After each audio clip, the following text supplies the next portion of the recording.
वो आए और अपने उन्वान पर इज़हार ख्याल।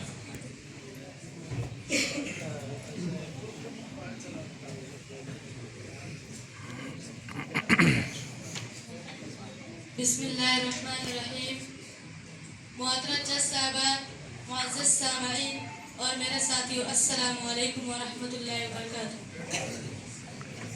आज मैं एक नहायत जामे पैमाना और फिक्र अंगेज मौजू पर अपने ख्यालात पेश करने की सआदत हासिल कर रहा हूँ। ज़बान इंसान को जोड़ती है।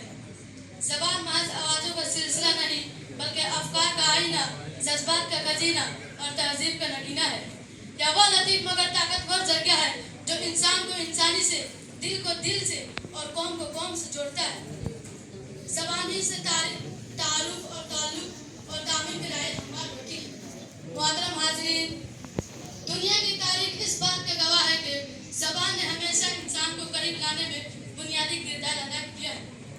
चाहे वो मजहबी तालीमात हो, अदबी शाहकार हो या साइंसी तहकीकात, सब ज़बान ही के जरिए एक नस्ल से दूसरी नस्ल तक मुंतकिल है। ज़बान इंसान के लिए इज़हार और इब्लाग का सबसे मुअस्सर जरिया है।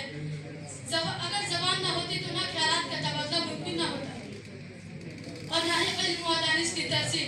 ज़बान गलतफहमियों को खत्म करके बाहमी एतमाद को फ़रोग़ देती है और यही एतमाद मज़बूत ताल्लुकात की बुनियाद बनता है। नर्म, शाइस्ता और मुहज़्ज़ब ज़बान दिलों में मोहब्बत पैदा करती है। एक मुस्कुराते हुए जुमले की तासीर कई तोहफों से ज़्यादा होती है। इसलिए कहा जाता है कि अच्छी बात सदका है, यानी खूबसूरत गुफ्तगू खुद एक नेकी है। हर ज़बान अपने अंदर एक मुकम्मल तहज़ीब, रिवायत और शनाख्त समूह होते हैं।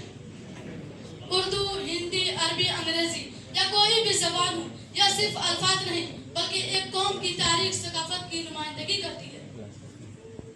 जब हम किसी ज़बान का एहतराम करते हैं तो दरअसल हम एक पूरी तहज़ीब का एहतराम करते हैं। ज़बान है तो बयान है और बयान है तो पहचान है, कि ज़बान है तो बयान है और बयान है तो पहचान है और पहचान है तो वक़ार है, वक़ार है तो इस्तहकाम। ज़बान में शाइस्तगी हो तो दिल में वाबस्तगी हो, कि ज़बान में शाइस्तगी हो तो दिल में वाबस्तगी हो और ज़बान में नरमी हो तो रिश्तों में गर्मी हो। मीठी ज़बान से दिलों को जीत लेते हैं लोग, कि मीठी ज़बान से दिलों को जीत लेते हैं लोग, सख्त लहजों से तो अपने भी रुठ जाते हैं लोग। लफ्ज़ अगर हो मोहब्बत के असर छोड़ जाते हैं, कि लफ्ज़ अगर मोहब्बत के असर छोड़ जाते हैं, दिल की वीरान दरीचों से घर कर जाते हैं। आखिर में मैं यह कहना चाहूँगा कि ज़बान का असल हुस्न उसके मिस्बत, शाइस्ता और बामकसद में है। अगर हम अपनी ज़बान को मोहब्बत, इखलास और एहतराम का आईना बना लें तो हम न सिर्फ दिलों को जोड़ सकते हैं बल्कि एक पुरअमन, मुहज़्ज़ब माशरा भी कायम कर सकते हैं।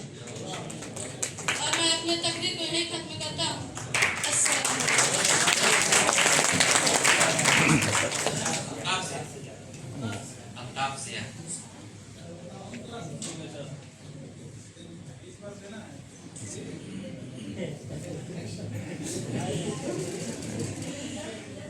अब इनके बाद नूर फातिमा बिन्त अहमद